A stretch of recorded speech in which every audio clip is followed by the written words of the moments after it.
coach was talking about getting to the ground, and a year later that same coach was saying, don't get him to the ground because someone's going to have a gun in the US, for example. Right. So it comes down to, of course, if it's one-on-one, it's fine, but as a defensive form. But otherwise, you really have to get out of it. Yes. I think the other thing I'd say to my kids who are learning it is it will just, when you know that you can defend yourself and if somebody is wanting to pick a fight with you, that ego part of you can control a bit better as well. So you're better off, you can walk away knowing that without your ego saying, why didn't I just grab that guy and beat him up, sort of thing, right? It's like you walk away saying, no, it's fine. I know I'll control that guy if I want to. Yes. But it's not worth it.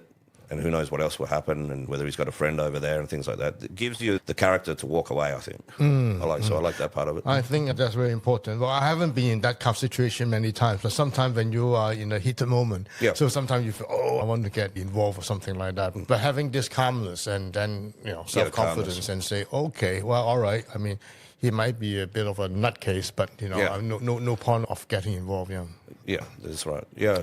Yeah, it is rare to come across it in Hong Kong. It's a little bit more common in Australia to have in a bar or a pub or something. I see. But not common. No. And it's really about de-escalating and having like you said, the confidence to be able to do that.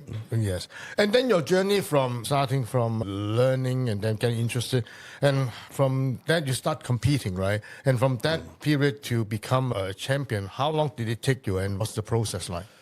Yeah, so my first competition was as a white belt, and went to Thailand. And so that was just to try it and see what it was like. And it was pretty much a big failure. But I still medaled because there wasn't enough competitors. So I still got a good picture.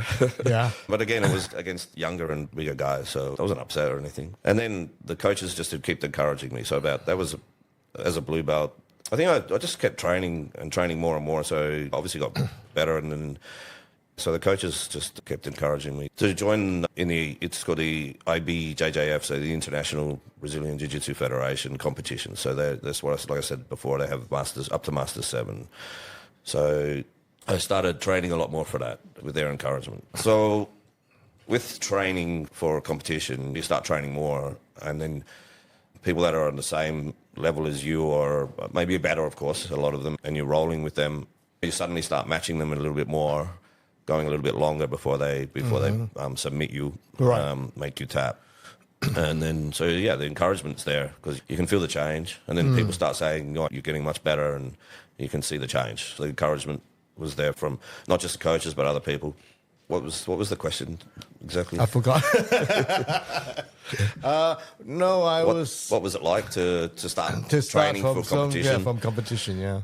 Yeah, I guess in my head, I never really thought I would get there. To get there would have been a win. Which my coaches were a little bit worried, I think, about my attitude, saying to get there is enough. Yes. But it was just my way of dealing with the anxiety, I guess, of competing on a stage like that. Yeah. It was just to say, no, I'll be happy if I get there. And also, of course, happy if don't get embarrassed and submit it in the first 30 seconds. And it does change the way you train, though. So you start training for the competition. So we watched videos of people my age that competed before. We saw that there's a lot of walking around trying to get the other guy down. So we worked on how to not go down, basically, and stay on my feet. I see, yeah. And on how to take them down. So we worked a lot on takedowns. Hours and hours of just practicing takedowns. So does BJJ, in terms of the key benefits you feel you get from BJJ, what would be the key benefits you think you gain from practicing BJJ for so long? The key benefit is just knowing that with discipline and repetition and not stopping and not giving up, just how far you can go. That's for me. That's changed my thinking a lot. You almost feel like, almost feel like there's nothing you can't do once you've done that. If you have the time, the opportunity, and the people around you that can help you get there, it feels like there's almost nothing can stop you. So that's the benefit for me of what I've done. I would like to know a lot more about the competition you did at the Wells. It must be fascinating. Can you walk us through, this process? Sure, yeah. It's in Las Vegas every year. Yes. And it's the biggest competition for masters. It's called the Welts. It was in the convention center, and there's a lot of competitors, of course.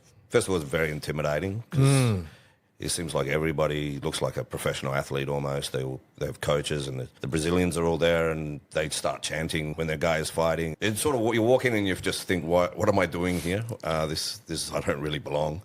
Well, my coach was there and another competitor from our gym, Howard, and so just to find them and start chatting, and then my coach, of course, Rodrigo, he knows a lot of people. So you start to settle down a bit and try not to think about what's coming up. It's quite fascinating going in there. I think it's probably about 50 mats, and so 50 matches going on at a time. Wow. So there's a lot to watch and a lot to see, and there's a lot of people.